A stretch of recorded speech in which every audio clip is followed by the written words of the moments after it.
शोर खामोशी का। अक्सर हम शब्दों को ढूंढते रह जाते हैं, पर सबसे गहरी बात आप जानते हो, खामोशी कह जाती है। चुप्पी का मतलब हमेशा हारना नहीं होता। कभी कभी इसका मतलब होता है कि अब कहने को कुछ बचा ही नहीं। एक वक्त आता है जब इंसान शोर से थककर खामोश हो जाता है।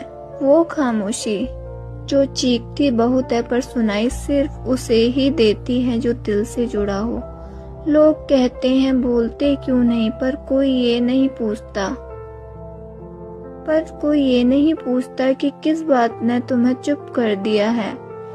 खामोशी एक दरिया है जो अंदर ही अंदर गहरा होता जाता है। अगर कोई चुप है तो इसका मतलब ये नहीं कि वो पत्थर है, शायद वो अंदर से इतना टूटा हुआ है कि अब जुड़ने की ताकत भी नहीं बची उसमें।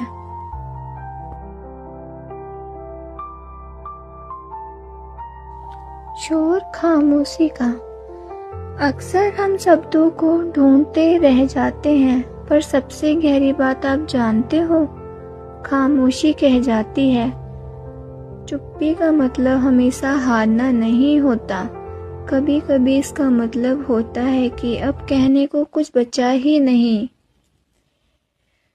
एक वक्त आता है जब इंसान शोर से थककर खामोश हो जाता है।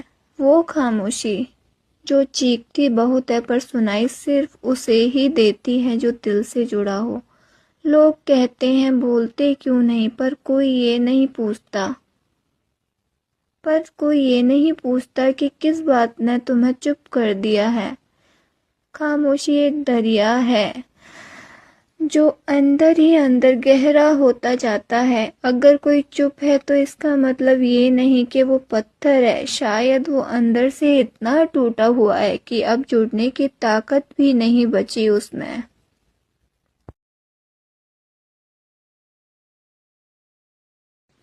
शोर खामोशी का। अक्सर हम शब्दों को ढूंढते रह जाते हैं, पर सबसे गहरी बात आप जानते हो, खामोशी कह जाती है। चुप्पी का मतलब हमेशा हारना नहीं होता।